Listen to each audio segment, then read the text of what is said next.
भ्रातरा भगिन्यः अद्य संस्कृत व्याकरणस्य वेलायां भवतां सर्वेषां स्वागतम्। अद्य वयं सर्वे संधि विषये किञ्चित् वार्ता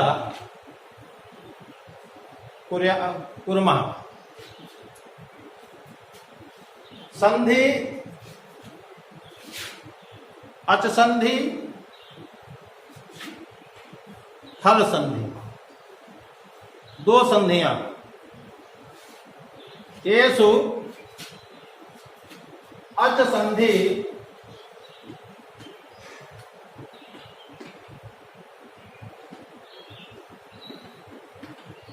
अच संधि अर्थात स्वर संधि।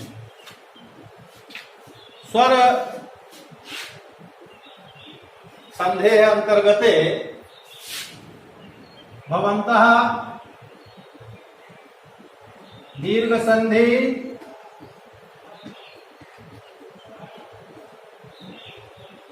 गुण संधि,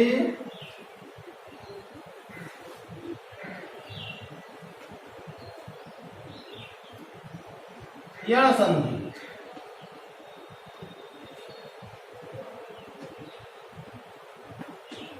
अधीतवान्। दीर्घ संधेय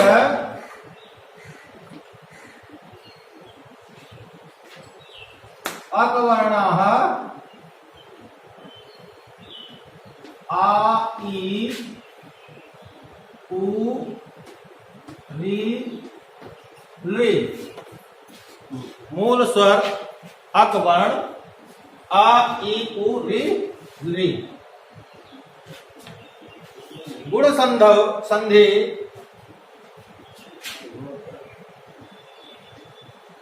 आ, ई, उ, री,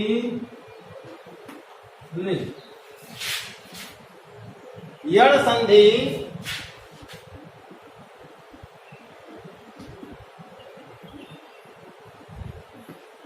ई, उ, री, ली। अर्थात तीनों संधियों में दीर्घ संधि, गुण संधि, यण संधि, तीनों संधियों में मूल स्वर आ, ई, उ, री, ली का उपयोग हुआ है। संधि में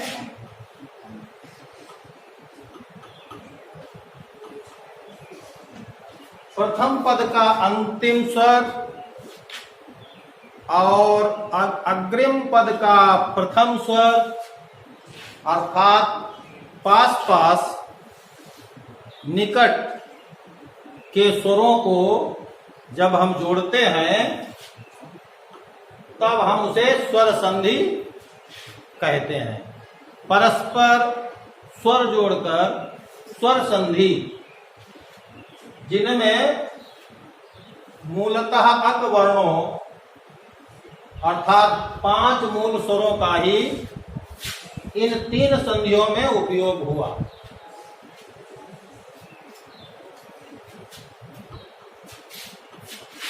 अब इसमें एक वर्ण यण वर्ण भी थे,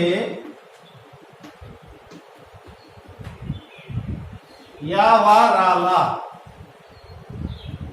जो स्थान है। स्थान कौन है? आदेश कौन है? एक वर्णों के स्थान पर यण वर्णों के लिए आदेश। एतद् भवतः पूर्वमेव अधीतवन्तः। पश्चात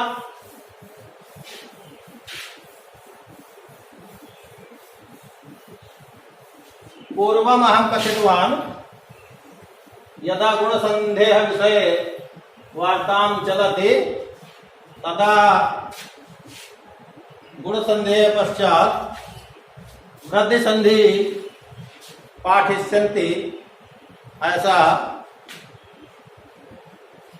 मैंने कहा था। तो वृद्धि संधि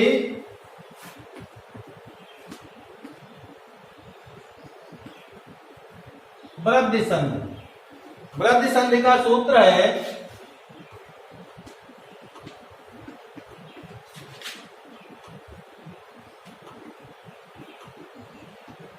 वृद्धि रेचि।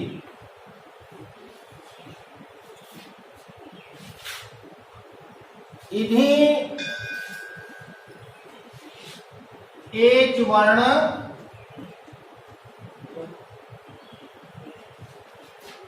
ए ओ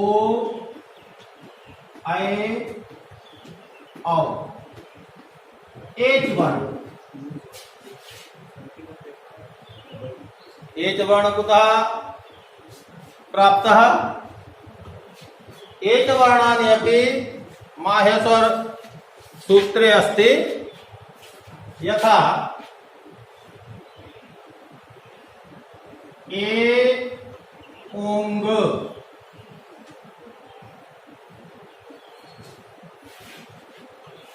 ऐ औच,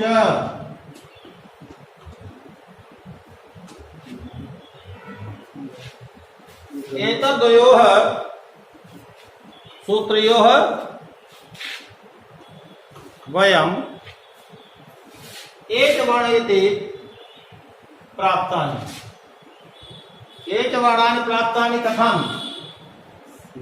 ए ओ ऐ औ। अंतिम वर्णों को छोड़कर ये छोड़ दिया, ये छोड़ दिया, शेष बचे ए ओ ऐ औ। ये एच वर्ण इति कथ्यन्ते। एच वर्ण कहे जाते हैं ए ओ ऐ औ। एच वर्णानि अपि अयादि संधेः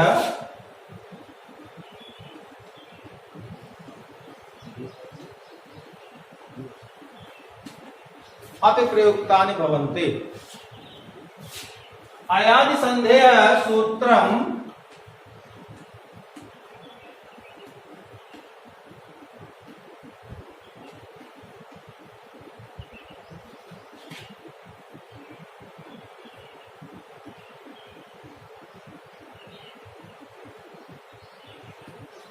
यचो यावः यावः, यचो यावा यावः, अस्मिन् अपि एच वर्णः, तस्मिन् अपि एच वर्णः। अत्र द्वयोः संधयोः एच वर्णानि प्रयुक्तानि भवन्ति। दोनों संधियों में एच वर्ण का उपयोग हुआ है। कुतः प्राप्तानि एतानि वर्णानि? माहेश्वर सूत्रे। ये ए ओ ऐ औ। एक सूत्र है एओंग, दूसरा ए औच।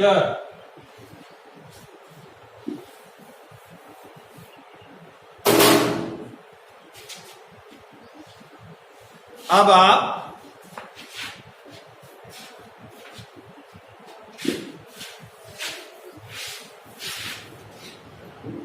दोनों संधियों को एक साथ देखिए।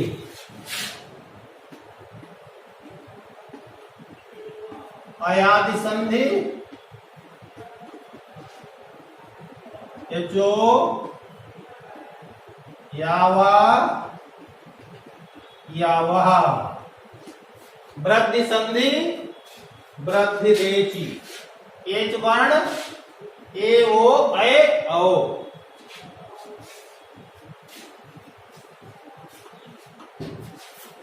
अस्मिन् सूत्रे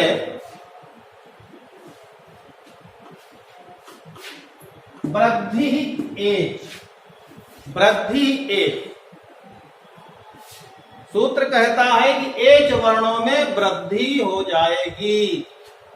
एच वर्ण जो है कहता है वृद्धि, एच वर्णों में वृद्धि, वर्णों में वृद्धि।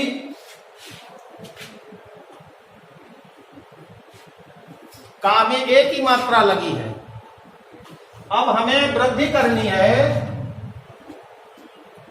एक ही मात्रा लगा दी, दो मात्राएं लगा दी, वृद्धि हो गई। ओ की मात्रा लगी है, ओ की मात्रा लगी है, वृद्धि करनी है, हो गई वृद्धि।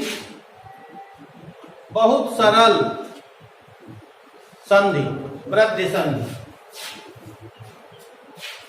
अंतर कितना?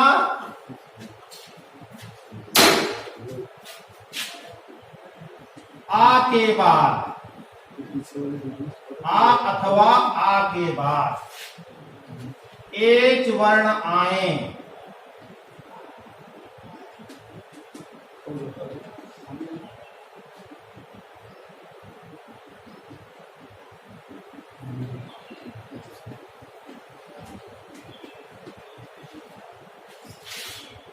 आ अथवा आ के बाद एच वर्ण आए।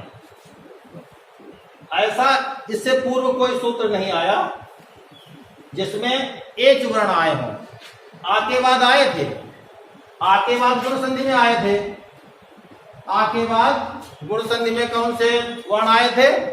इक वर्ण आए थे, ई उ री ली आए थे, ई उ री ली आए थे। तो ऐसा नहीं कि हमें भ्रम हो गया है, इसमें गुण संधि में और दीर्घ वृद्धि संधि में कोई भ्रम की गुंजाइश नहीं है। पहले गुण संधि में आके बाद इक वर्ण आए थे, ई उ री ली। अब दीर्घ वृद्धि संधि में आके बाद ए आई ओ आ रहे हैं, तो आ और ए, आ और ए, इनकी संधि होने पर जो आगे एच वर्ण आए हैं उनके स्वरों में वृद्धि हो जाएगी। और जिन स्वरों में पहले से ही वृद्धि है, जैसे औ, आए, उन स्वरों में वृद्धि नहीं होगी क्योंकि उसमें वृद्धि पहले से ही है। तो वो पूर्व में जैसे है वैसे ही लग जाएंगे। जैसे देखना, सदा, धन, एव, स्वर आपस में कौन से जुड़ेंगे? परस्पर पास वाले, प्लस या धन के निकट पास वाले। बा में आ की मात्रा प्लस ए। अब आपने आ तो निकाल लिया, बचा सद। आ की मात्रा निकाल ली तो बचा सद। अब आ में ए जोड़ने पर सूत्र कहता है कि वृद्धि हो जाएगी। किसमें वृद्धि हो जाएगी? एच वर्णों में। जो एच वर्णों में से ए आया है उसमें वृद्धि हो जाएगी। और आया क्या है? ए। तो अब वृद्धि करके हम ऐ कर देंगे और वह बचा है सदैव।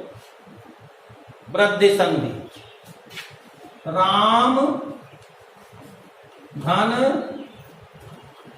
औदार्यम। मां में आ की मात्रा आई प्लस औ। अब देखिए पहले से ही एच वर्णों में से औ आया। अब राम में से आ निकाल लिया तो बचा राम, हलन, अर्धमात्रिक। अब आगे दीर्घ मात्रिक ही है इसलिए औ की मात्रा ही लगा देंगे, रामौ। फिर बचा दार्यम। इसी प्रकार से आ अथवा आ के बाद अगर एच वर्ण आए, एच वर्ण कौन? एओ, तो वह एच वर्ण कैसे हो जाएंगे? उनमें वृद्धि हो जाएगी। उनमें दो मात्राएं लग जाएंगी। यदि पहले से ही दो मात्राएं हैं तो पूर्ववत वैसे ही वही मात्राएं लगा दी जाएंगी। एच वर्णों का प्रयोग इसमें भी हुआ है, लिखा है एच। अब इसमें क्या अंतर, इसमें क्या अंतर? इसमें अंतर है ने, को, गए,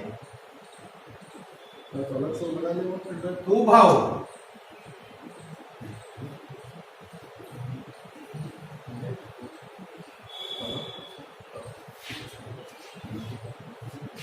देखिए, अयादि संधि, वृद्धि संधि। अयादि संधि में एच वर्ण कहाँ लिखे? धन के उधर पहले पद के अंत में या प्रथम पद में। आपके वृद्धि संधि में एच वर्ण कहाँ लिखे? बाद में, अगले वाले पद में, जो यही उसमें हुआ है। आपके इसके पहले जो तीन संधि पढ़ चुके हो, एक वर्ण गुण संधि में एक वर्ण बाद में आ रहे थे, और यण संधि में वही एक वर्ण पहले आए। यही इसमें है। वृद्धि संधि में आ अथवा आ के बाद ए ऐ ओ औ आए हैं। अयादि संधि में यही एच वर्ण पहले आए हैं। केवल इतना अंतर। वृद्धि संधि में एच वर्ण बाद में, अयादि संधि में एच वर्ण पहले। बस इतना अंतर। अब देखिए, ये जो सूत्र है आपका, इसी में से निकल आता है। ये जो पूर्व रूप है, इसको हम आ लिखते हैं और आगे आगे या लिखा है। और लेकिन या में आ की मात्रा लगी है, इसलिए इस या में से आ की मात्रा हमने निकाल ली। आगे वा लिखा है, अब वह हमने अर्धमात्रिक लिखा, इसमें से आ की मात्रा निकाल ली, इधर रख ली। अब आगे या लिखा है, इसको भी अर्धमात्रिक रखा, बड़े या की मात्रा लगी है, निकाल ली। और वाह, इसी याचो यावा सूत्र में एच वर्णों का भी उल्लेख है। और एच वर्ण के बाद जब कोई स्वर आएगा तो ये एच वर्ण ए ऐ ओ औ किसमें बदल जाएंगे? आगे बता रहा है। एच वर्ण आय अव आय आय में बदल जाएंगे। और बदल क्या जाएंगे? उनका ए का आय, ओ का अव, ऐ का आय और औ का आव हो जाएगा। जैसे ने में हम अनम जोड़ रहे हैं, अनम। अब इसमें आ की ए की मात्रा हमने निकाल ली, बचा ना। अब मात्रा लगी है ए की, ना में ए की मात्रा लगी है। फिर आगे आ, आनम। ऐसे ही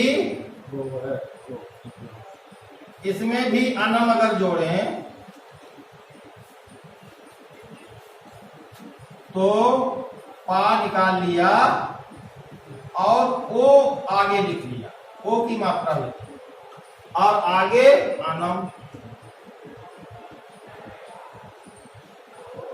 इसमें गए, इसमें हम जोड़ रहे हैं अकह, तो गा धन ऐ की मात्रा प्लस अकह।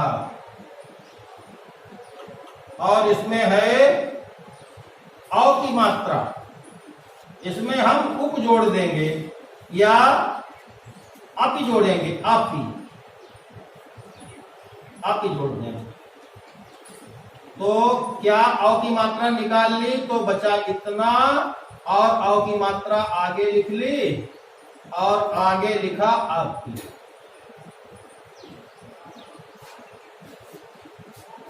इतना आप लोग समझे होंगे। जो एच वर्ण इधर दूसरे पद में थे वही एच वर्ण इस संधि में पहले पद में है।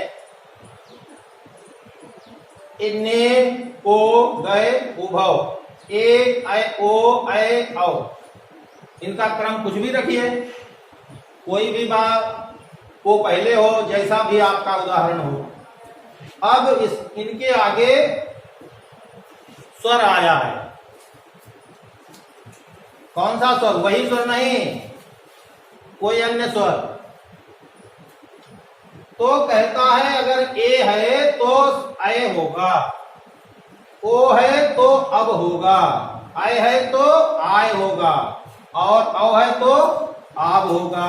ये आय अव आय आव कुतः प्राप्तानि भवन्तः अस्माकं सर्वे।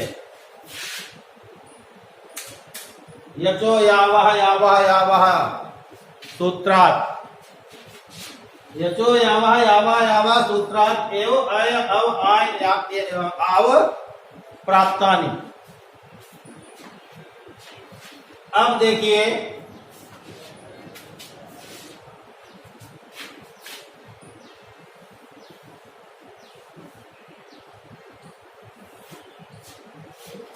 अब इनकी संधि करेंगे। ना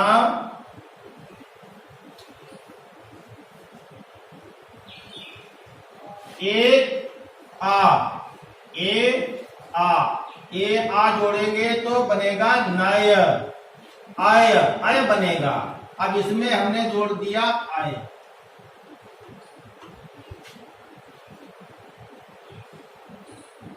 अब क्या बचा? नम।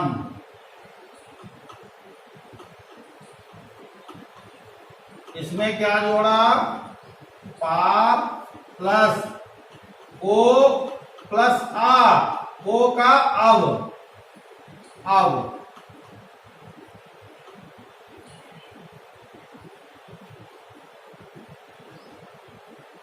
अब ये क्या बचा? नम।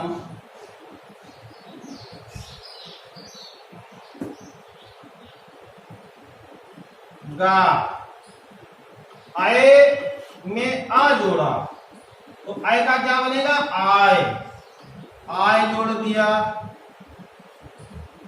प्लस आगे क्या बचा है? का। ये है उभ। उभ में क्या कहता है? औ में आ जुड़ेगा तो आव बन जाएगा, आव जुड़। प्लस आगे कितना बचा है? पी।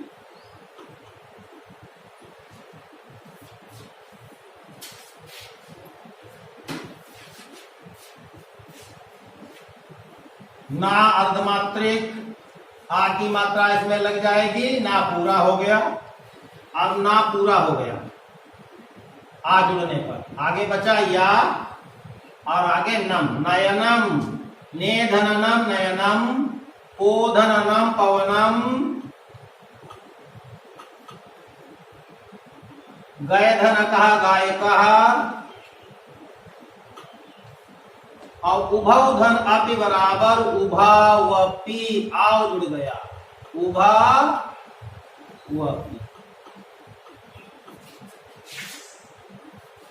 एच वर्णों का प्रथम पद में उपयोग, एच वर्णों का प्रथम पद में उपयोग, आगे कोई असमान स्वर तो अयादि संधि। एच वर्णों का अंतिम पद में उपयोग तो वृद्धि संधि। आ के बाद एच वर्ण तो उनके स्वरों में वृद्धि, और यही उल्टा इधर हो गया। देखिए ए ऐ ओ औ अगले पद के प्रारंभ में आए हैं, जो यहां बाद में आए हैं अयादि संधि में वो यहां पहले आए। वृद्धि संधि में जो बाद में आए धन के बाद, अयादि संधि में वो पहले आए। बाद में देखिए ठीक उल्टा है, खूब समझ लीजिए, बिल्कुल उल्टा।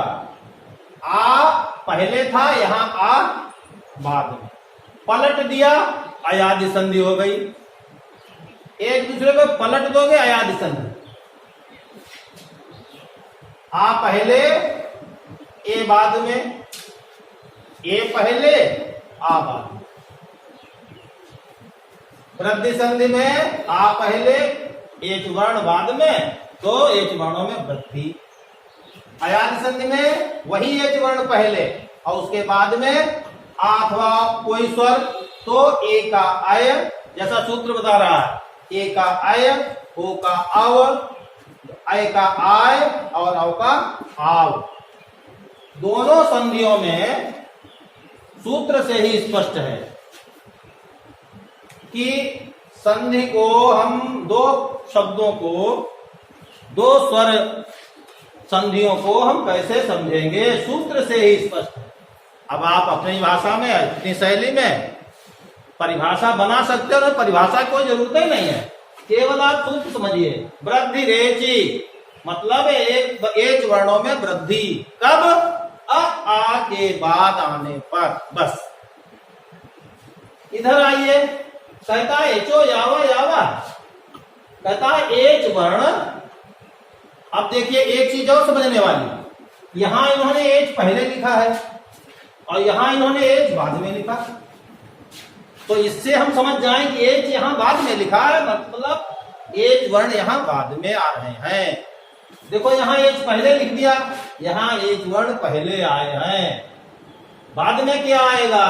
बाद में अ अथवा अन्य कोई स्वर। इसमें आ ही आएगा, इसमें आ ही आएगा। आ के बाद एच वर्ण, मतलब एच वर्ण बाद में है तो बाद में, यहाँ एच वर्ण पहले है तो पहले। परिवर्तन के उपरांत क्या बनता है? ठीक बिल्कुल लिखा है, आय आव आय आव, उसमें भी लिखा है। परिवर्तन से क्या बनता है? वृद्धि, वृद्धि होती है। अब आज मैं समझता हूं कि आज वृद्धि संधि और अयादि संधि आज पूर्ण रूपेण आप समझ गए होंगे। अगले टर्न पर, अगली वेला में हम प्रयास करेंगे इन पांचों स्वर संधियों को एक साथ उदाहरण सहित आपके सामने रखें, जिससे कोई आपको भ्रम न रह जाए कि इस प्रकार के संयुक्त शब्द में इनको अलग अलग करें अथवा जोड़ें तो कौन सी संधि बन रही है, पता नहीं चल रहा। ये 5 संधियां आचार्य जी ने बताई, उसमें ये गुण है कि वृद्धि है कि दीर्घ है, क्या है, ऐसा कुछ भी नहीं। एक दूसरे का बिल्कुल घाल मेल नहीं है, सभी पृथक पृथक, बिल्कुल पृथक पृथक सूत्र, पृथक पृथक कतई अलग स्पष्ट धारणा, संकल्पना। बिल्कुल आप तुरंत जान जाएंगे कि ये अमुक संधि है। धन्यवाद।